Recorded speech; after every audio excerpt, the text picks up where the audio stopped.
Today, we're wading into those really universally awkward waters of social interaction. Specifically, that moment, that sort of gut punch moment when you realize you've completely blanked on someone's name. Oh, yeah, It happens to literally everyone, I think. But when it happens, gosh, it feels like a spotlight is just shining right on your failing memory. it does. And it's more than just, a memory lapse. It's actually a high-stakes communication challenge, right? Mm. You've got seconds, basically, to recover, apologize gracefully, and somehow still secure the necessary professional or maybe social follow-up. Exactly. So our deep dive today is really dissecting the language you need to navigate this minefield. We're hoping to turn what feels like a potential social catastrophe into, well, a masterclass in fluency and conversational efficiency. That's the plan. Our mission is pretty simple. We've taken a whole stack of great examples of everyday, real English, and we're focusing specifically on phrases that really enhance communication efficiency when, time is short and the pressure is definitely on. Right. Extracting a full linguistic toolkit from just one very common, very relatable scenario. And the scenario itself is, well, it's perfect for this. We have Nick running into Anna.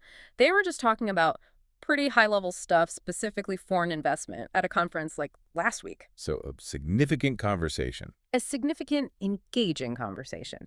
Now, fast forward, they encounter each other totally unexpectedly in a much more informal setting. Nick's own neighborhood, actually. And he needs her name, like right now, Yeah. immediately. But it's gone. Vanished. Yeah, that tension is palpable, even just reading the dialogue outline. Nick has to somehow manage the social embarrassment of forgetting her name while also maintaining that professional momentum they, established last week. Exactly. And we're going to pull every useful phrase, every subtle social strategy right out of that short exchange. Okay, let's jump right in then. What's the first thing that stands out to you? Well, for me, it's the delicate balance Nick is trying to strike right Mm. from the start. That balance between professional commitment and, well, personal failure. Okay, yeah, let's unpack this setup a bit more. So Nick and Anna meet unexpectedly, and the key detail, like you said, is the contrast in environment. They met somewhere highly formal, structured a conference. Right. Name badges everywhere, probably. Exactly. Interactions dictated by the agenda. Now, boom, they're just on a random street in a neighborhood. And that shift from the conference floor to the street, it just fundamentally changes the social contract, doesn't it? Totally. The context where they sort of mentally filed each other's details, Anna, the foreign investment expert, that context is just gone. This is why location, it matters so much for memory retrieval sometimes. The brain links things. And the fact that their prior discussion was serious foreign investment, that actually makes Nick's embarrassment even worse, I think. Oh, it definitely does. If they just chatted about, I don't know, the terrible conference coffee or something, Yeah, lower stakes. much lower stakes. But Nick actually remembers the quality of the intellectual connection. He says, I really enjoyed our conversation about foreign investment. So that establishes he valued the interaction itself, but the specific, simple, personal detail, her name, that's the casualty here. Mm-hmm. He's a smart networker, though. You can see that. Before he even addresses the memory lapse, his immediate move is quite tactical. Yeah, what does he do? He quickly provides his card, right, Sure. and suggests they definitely meet up again and continue our discussion. Ah, okay. So he's establishing two things there, isn't he? Yeah, seems like it. One, his professional identity and that he's serious about following up. And two, he's creating a mechanism for later contact that maybe momentarily bypasses the immediate need for her name. Right. He's trying to lock in that follow-up, maybe hoping she'll volunteer her name when she takes the card, or perhaps he can just sort of glide out of the conversation smoothly. Yeah, but I think he realizes pretty quickly that maneuver might be a bit clumsy. Or maybe just the need for the name for the immediate future, like for a follow-up email or a text, is too strong. He's Well, got to bite the bullet. he has to confess, exactly. And the confession is coming, and it's a huge moment in any interaction like this. Nick initiates it by checking if she has his details first again, that little preemptive move maybe to establish his own professional importance. Interesting angle, yeah. And then he dives in, you know what? This is really embarrassing, but your name has just slipped my mind. That whole sequence, checking on his card first, then confessing that, feels very human, doesn't it? Managing ego and vulnerability kind of simultaneously. It really does. And he uses those three key components. Did. Acknowledges the awkwardness. This is really embarrassing. Uses that specific phrase, slip my mind, and then the direct request. Can you remind me? He takes Complete, immediate ownership of the mistake. Yeah, the way Nick handles it is actually a pretty good blueprint for owning a social mistake. But, honestly, the brilliance of this whole encounter, for me, rests entirely on Anna's shoulders. Ah, her response. Her response is the absolute crucial moment for, like, social lubrication here. She replies instantly, graciously, "Don't worry about it. It happens to me all the time. I'm terrible with names, too." Okay, yeah, that is the perfect response. But let's dig into why it's so perfect. Mhm. Isn't she kind of undermining Nick's accountability a little bit by immediately confessing her own weakness? Like, does that hurt or help his professional standing in that It moment? helps enormously. In a professional context like this, Nick's mistake is ultimately a small slip. Anna's job in that precise moment isn't really to hold him accountable. It's actually to preserve the relationship, the potential connection. Okay. So by normalizing the issue, saying, "It happens to me all the time," she immediately diffuses that tension. She's Mhm. essentially saying, "Look, this isn't a failure unique to you, Nick. This is just a shared human flaw." Right. Takes the spotlight off him. Exactly. It removes the power imbalance that his mistake created, and it makes Nick feel safe about proceeding with the follow-up they just discussed.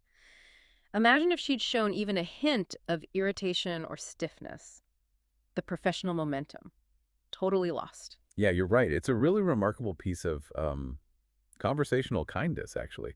She transforms Nick's isolated moment of failure into this shared human experience, ensuring the relationship, which is defined here perfectly as an acquaintance, remains intact. And that definition of acquaintance is so key here.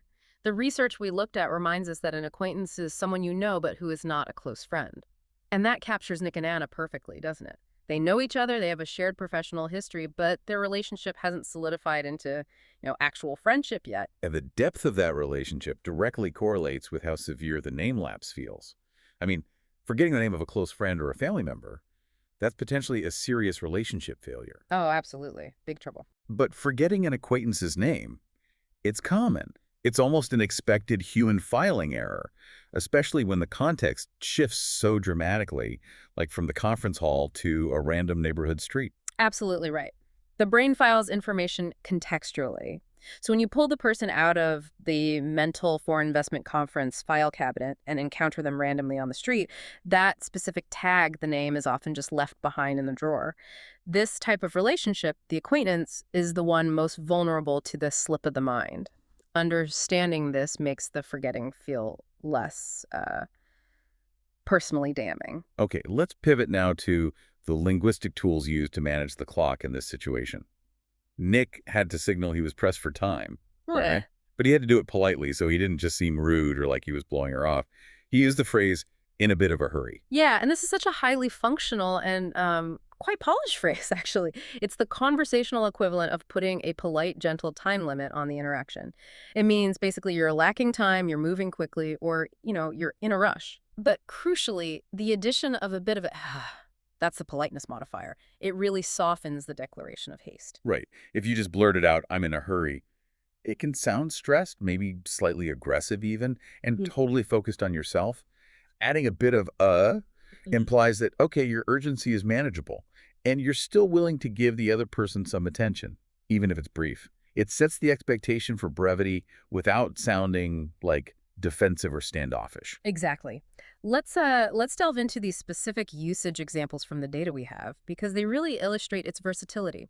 It can justify an action, it can postpone an action, or it can even make a direct request for speed. Let's start with that request for speed example. Can you drive faster? I'm in a bit of a hurry. Okay, yeah, that's quite a powerful request because speed is so relative, isn't it? If you just demanded, drive faster, the driver might feel criticized, like you're saying they're too slow. But by anchoring the request to your own condition, I'm in a bit of a hurry, you shift the focus. It's not about their speed, it's about the imperative of your current schedule. It gives the driver a reason to comply that doesn't feel like a personal critique, makes it less confrontational. And notice the underlying implication too. Because you are only in a bit of a hurry, you're communicating that the request is reasonable. It's not like life or death panic mode. If you were genuinely late for a flight, about to miss it, you might actually drop the a bit of it entirely, wouldn't you? Good point. Yeah, you'd probably just say, I'm in a real hurry, or something more direct. Exactly. So the grammatical choice itself is intrinsically tied to the degree of acceptable social pressure you're applying. Okay, now consider the second example. I can't talk right now. I'm in a bit of a hurry. This is the ultimate conversational shield, isn't it? It's such a graceful, non-specific excuse to postpone an interaction. You don't have to explain why. You don't have to say you're late for a doctor's appointment or you're desperately trying to catch the bus or you just don't feel like talking. You simply state the condition. Time scarcity. It lets you deflect the social obligation to chat without appearing rude because the phrase itself implicitly apologizes for the abruptness. I think the key benefit there is really the ability to protect your time without having to lie or overshare details you don't want to give. You preserve your energy, your schedule, just by invoking the bit of a hurry condition. It's universally understood, universally accepted in both professional and casual settings. Definitely. And our third usage example shows how it gets used to maybe defer responsibility or postpone work. I'm in a bit of a hurry, so I'll check these files later. Ah, yes. Yeah. This one feels very much about prioritization, maybe even a bit of risk management in a work context. The speaker acknowledges the task, checking the files they know it's important, but they're transparently stating that their immediate time constraint overrides that task's current priority level. Mm-hmm. It communicates accountability, I will check the files, while simultaneously explaining the delay. Yeah, and this usage is super common in workplace environments, right? Where you're constantly juggling multiple, often high-priority tasks. It's a way of signaling to a colleague, or maybe your manager, that you're aware of the pending work, but you're currently unable to execute it because of other pressures. It manages expectations really precisely. Okay, so bringing this back to Nick in the scenario, his use of the phrase is, well, it's quite masterful, isn't it? Yeah. He says, I'm in a bit of a hurry, but here's my card. He deploys it immediately before the name confession. Right. And the contextual implication there is enormous. Nick uses the urgency to justify the shortness of the interaction, while simultaneously ensuring the professional relationship stays open for that follow-up he wants. He's essentially creating a linguistic escape hatch. Yeah, that's a good way to put it. He's basically saying, look, I value this connection. I really want to talk more, but my current time scarcity is dictating this short conversation. So please forgive the haste, and now also please forgive my memory lapse. It controls the pacing of the whole interaction and allows him to exit gracefully right after successfully obtaining Anna's name. So it's the polite, efficient way of saying, I have to run, so please tell me your name quickly so I can dash off and actually file it correctly this time. Pretty much. Okay, moving on to efficiency and connection again. We talked about Nick's little confidence move earlier when he asked Anna if she still had his contact details. Right, contact details. That's one of those precise, very professional phrases that really avoids conversational ambiguity. It defines all the useful information required to contact someone. Typically everything you'd find on a business card. So, name, telephone number, email address. Yeah, maybe a mobile number too, Yeah. website, LinkedIn profile even these days. It's comprehensive. And when you ask someone, do you have my number? Well, you're just asking for one specific piece of information. But when you ask, do you have my contact details? It signals a much more comprehensive professional intent for communication, doesn't it? It really does. And so what insight, as you mentioned earlier, is that subtle ego management happening again? Nick seems confident that Anna should have saved his details, right? Because their prior conversation was engaging and relevant to her work, that foreign investment topic. Okay. So asking if she has his details is a subtle way of maybe affirming his own professional value, which contrasts really sharply with the fact that he is like simultaneously about to confess his personal failing of forgetting her name. Well, yeah, it really highlights the double pressure he's under in that moment. Yeah. Trying to maintain professional parity while admitting a very human error. Yep. It sets the stage perfectly for the core linguistic apology phrase, slipped my mind. Yes. And this phrase is just crucial for surviving these kinds of social slips gracefully. It means simply to have been forgotten. But the idiomatic nature of slipped my mind strongly implies the forgetting was entirely accidental, unintentional. Right. It suggests the memory was there, probably, but it just momentarily escaped your grasp. I love how metaphorical it is. It sounds almost whimsical. Right. Like the memory just slid off the desk of your brain or something. Well, yeah, maybe. That structural uniqueness makes it a highly fluent, really natural way to apologize, rather than using a stiffer, more literal translation like, I accidentally forgot, which sounds a bit clunky. It does sound clunky. And the key function of slipped my mind is that it minimizes the intentionality of the failure. It reframes the mistake as a passive event that happened to the speaker rather than an active choice or an active oversight made by the speaker. Okay, let's analyze the examples we have. The first common usage relates to forgetting an action, maybe a necessary step in a process. I'm sorry I forgot to respond to your email. It just slipped my mind. Yeah, and that's a fundamental difference between saying, I ignored your email, which implies intent, and it slipped my mind. The latter phrase is an immediate apology for accidental oversight. It acknowledges the importance of the action responding to the email while providing a socially acceptable, non-blameworthy reason for the failure. Right, it's a defense against the assumption of malice or, willful neglect. Exactly. And its versatility means it applies equally well to forgetting specific events, not just Like actions. maybe being late, paying a bill, or missing an important deadline at work. Yes, or even something more personal and potentially deeply important. If someone is upset you missed a milestone event, you might say, oh no, I forgot I had a dentist appointment this afternoon. It must have slipped my mind. Or the really sensitive one, I'm so sorry I forgot your birthday. It completely slipped my mind. Using the word completely there feels powerful. It really intensifies the apology, doesn't it? Yeah. It signals that the lapse was total, you feel genuine remorse, even though the forgetting itself was involuntary. It confirms you weren't, prioritizing other things over their birthday. The memory simply vanished into thin air. Right. Now, let's address that critical distinction that often trips up language learners. How does slip my mind contrast with the definition of being forgetful? This is where the social and psychological implications really start to emerge. Ah, yes. That's the difference between talking about an event versus talking about a trait, right? Hmm. Forgetful is the characteristic, the potentially permanent, inherent trait of forgetting things easily. If I tell someone, oh, sorry, I'm just really forgetful, I'm describing a fundamental aspect of my personality. And that carries significant social weight, doesn't it? If you tell a coworker, yeah, I'm pretty forgetful, it might lower their expectations for your reliability across, well, all tasks. Definitely. But slipped my mind describes a specific singular event of failure. It's limited to that one instance. So when Nick tells Anna her name just slipped my mind, he is making a highly targeted temporary apology for that specific moment. He's not implying he's inherently bad at remembering people in general. This protects his professional standing.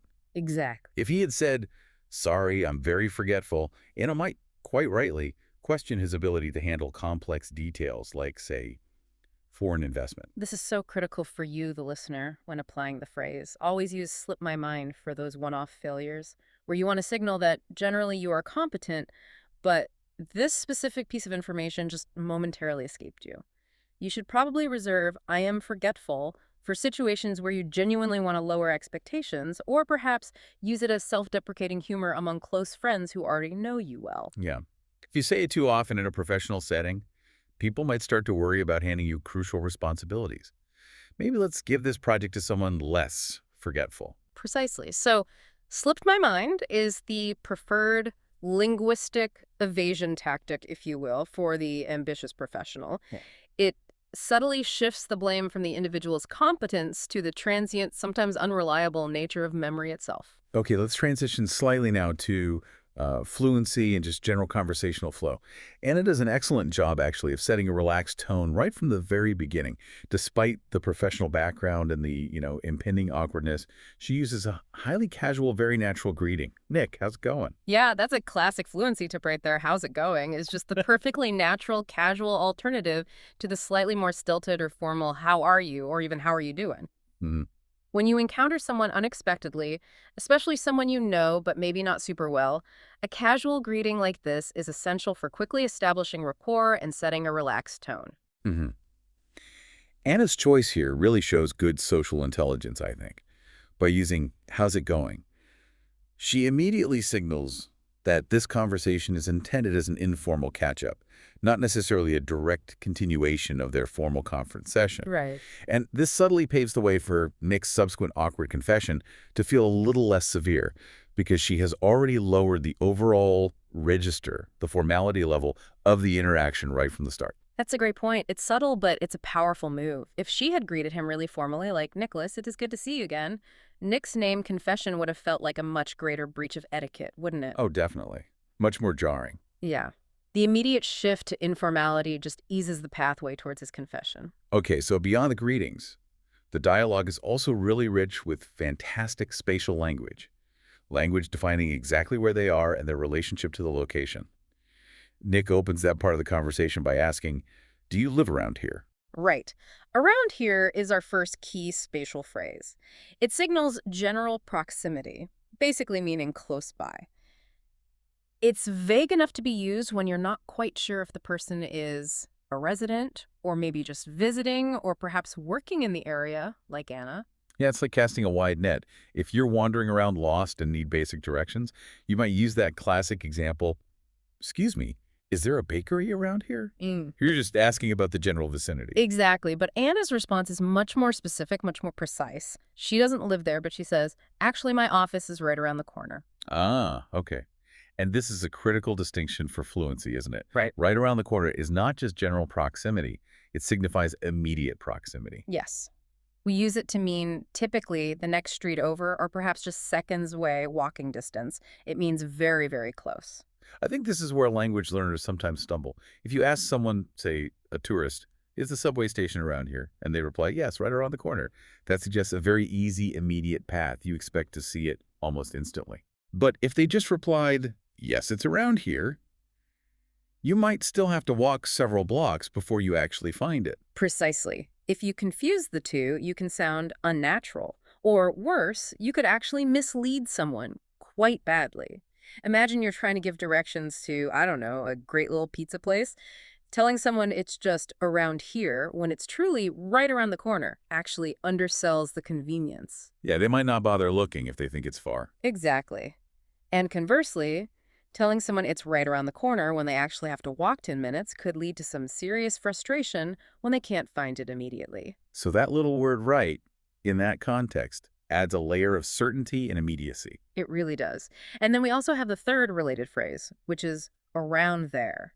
This refers to a wider area, but one that has been previously mentioned in the conversation, and usually a place that is not the current location. Okay, so it's more distant or general. Think of it as referring to a generalized region, not a specific pinpoint location nearby.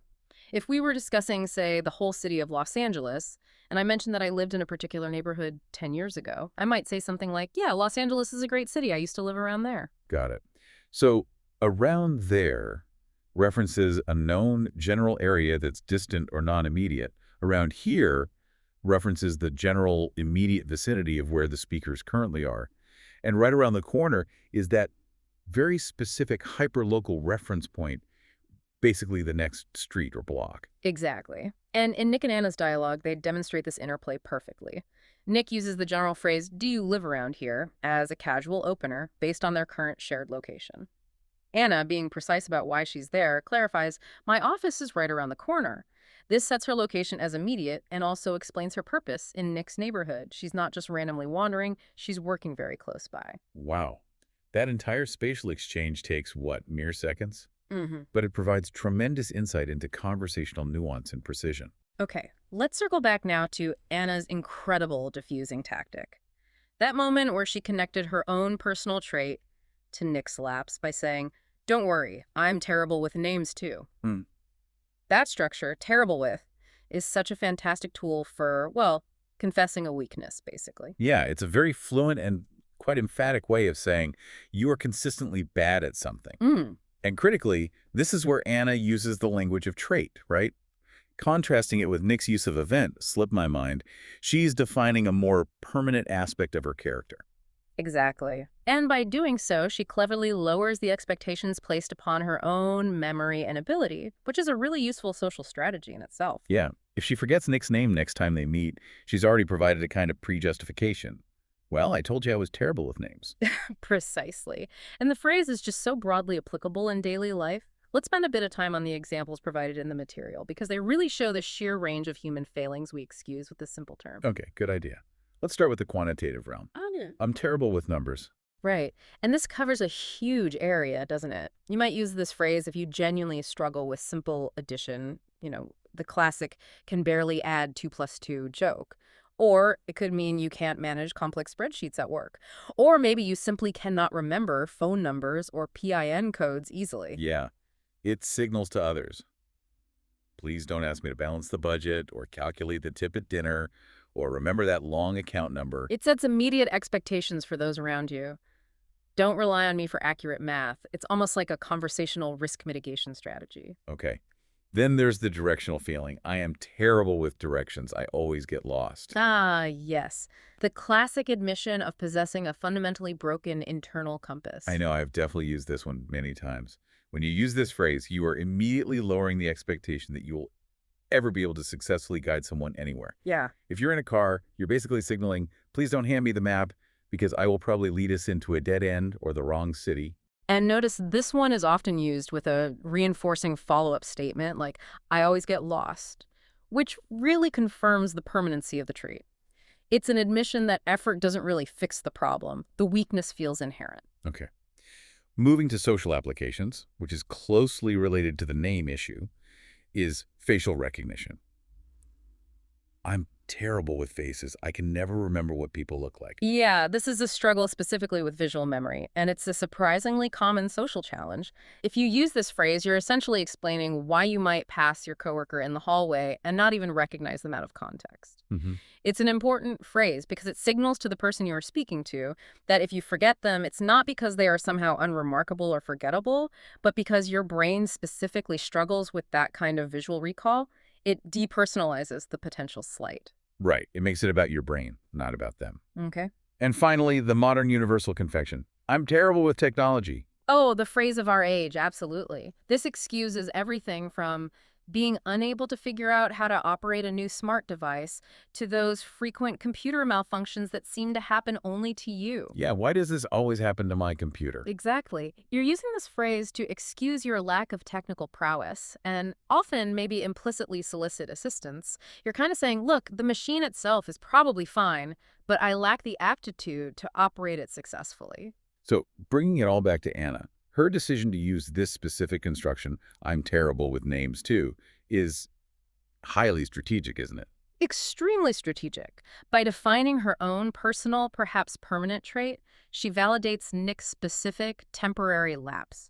She transforms the incident from his personal failing into this shared human frailty, making Nick feel immediately understood and allowing the conversation and the potential connection to continue seamlessly. Yeah, it really is the linguistic equivalent of offering a hand up after someone stumbled. That's a perfect analogy. It saves the entire interaction and ensures that Nick's initial eagerness for a professional follow-up isn't poisoned by any lingering shame or awkwardness. So the lesson here is maybe that sometimes confessing your own weakness is actually the fastest path to preserving a new relationship or connection. It certainly worked perfectly here. Okay, now this deep dive really needs to move beyond just diagnosing the problem and analyzing the language. We need some practical application. We've established the language needed for the apology itself, but what happens when you panic and you need that name without having to make the potentially humiliating confession? Are there ways around it? Ah, yes. This is where we get tactical. Based on the material we looked at, we have two excellent sort of professional level tricks that allow for stealthy name retrieval.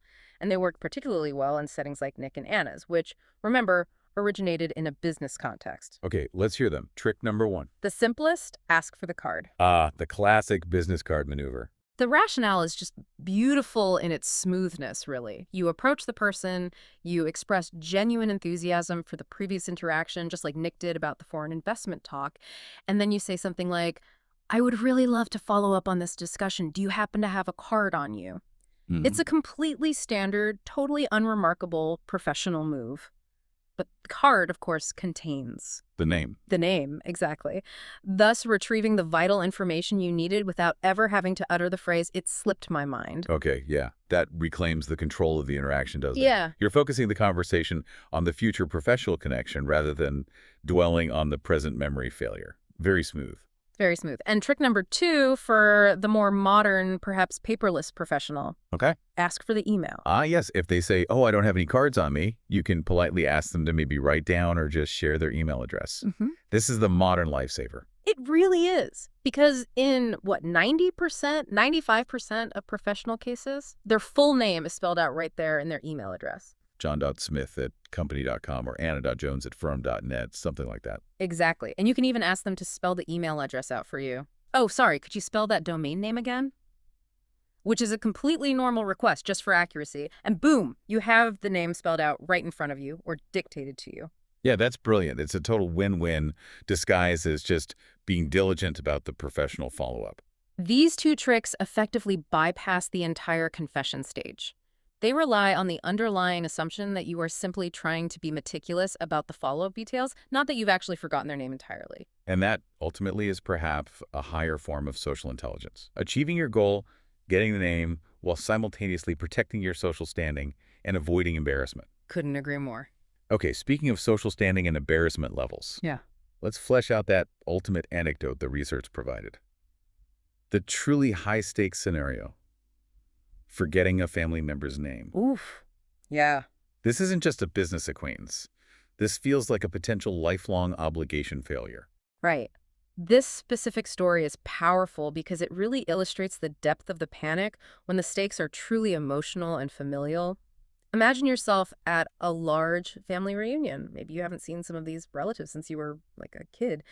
You approach a gentleman who looks vaguely familiar, and you realize with this sort of cold dread that you know this person is family, maybe an uncle, a great uncle, but their actual name has totally, completely vanished. The panic is instant, Yeah. right? Because you absolutely cannot use slip my mind with Uncle John, can you? No way. That implies a level of neglect of a core relationship, not just a casual memory failure. Yeah. The potential offense is huge. Absolutely massive. The speaker in the anecdote we read described that exact moment of internal reckoning. Uh-oh, I cannot ask this man for his name. That's just pretty embarrassing. The That social cost of admitting that level of familial memory failure just feels too high. Okay, so what was the solution?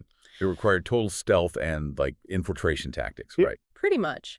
The speaker had to subtly look around for a safer relative. In this case, it was a cousin, someone who was more likely to be up to date on all the family names. Right. Find an informant. Exactly. It became a covert operation. He had to approach the cousin quietly, maybe whispering behind a hand while pointing discreetly across the room.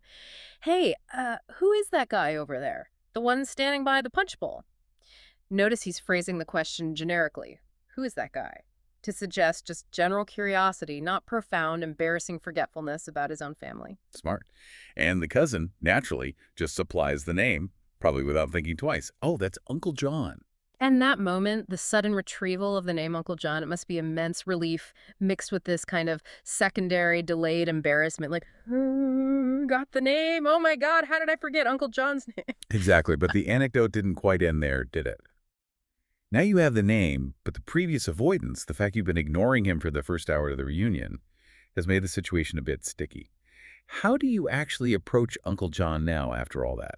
Well, the speaker confessed he still didn't feel entirely comfortable using the name, maybe worried he'd slip up again under pressure, or just feeling the awkwardness of the delayed greeting.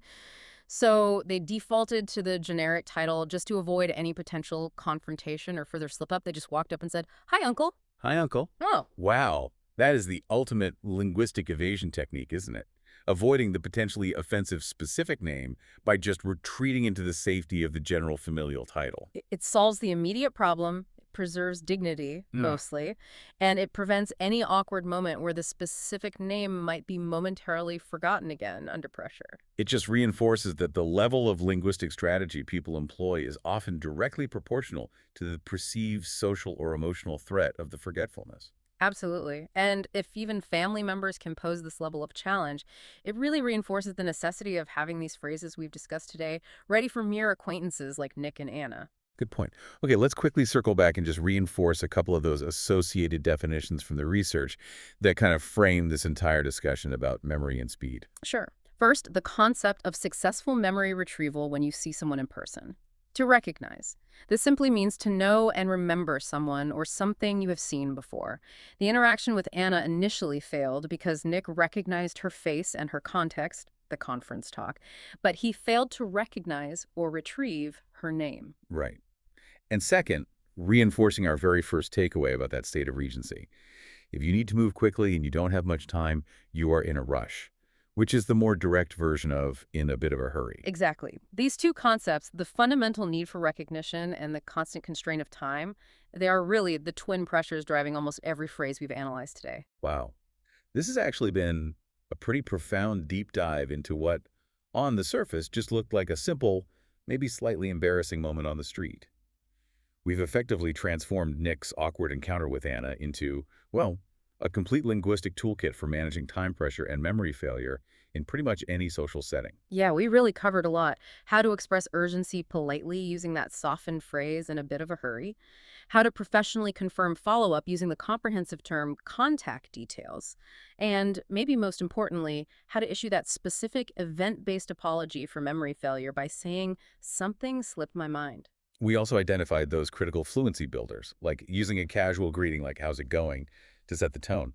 And we learned how Anna provided the perfect social response by confessing a permanent trait using terrible with, thereby deflecting the tension almost instantly. It really is a complete script, in a way, for navigating those unexpected, potentially high-stakes social encounters, all built around natural, everyday language use. Even just understanding the subtle nuance between around here and right around the corner, that alone will boost your conversational clarity immediately. Absolutely. And that brings us then to our final provocative thought for you, the listener, to consider. The entire interaction we analyzed was ultimately saved because Anna was incredibly understanding, wasn't she? Totally. She immediately accepted Nick's apology and completely normalized his failure by sharing her own perceived weakness. This established a sort of social contract of mutual, non-judgmental understanding in that moment. Imagine a scenario where the stakes were just slightly higher. Perhaps Anna was a potential lead in a huge multi-million-dollar deal Nick was working on. Or maybe she was simply a more prickly, more formal kind of person. What if Anna had been visibly offended by his forgetting? Or just cold? Right. If the situation had deteriorated, Nick's initial honest confession might have actually backfired, potentially making him seem unprofessional or careless in her eyes. And that raises a much deeper question, I think, about etiquette and the delicate balance between absolute honesty and, well, strategic self-preservation. In such a tense scenario, would it have been better for Nick to completely avoid the confession altogether, relying instead on those retrieval tricks we discussed, asking for the card, asking for the email? Or is the outright honest confession always the strongest move, ethically or strategically, even when you're facing a potentially cold or negative response? The key lesson, I think, is that the language we choose, whether we talk about a forgetful trait I'm terrible with, or just a momentary event, it slipped my mind, it carries enormous social weight. Anna chose to normalize the failure, which was great for Nick. But the individual you must always be prepared with the right language to save face, even if the other person doesn't make it easy for you. Something to ponder next time a potentially crucial name evaporates right when you need it most. Use the tools wisely. Thanks for joining us for this deep dive.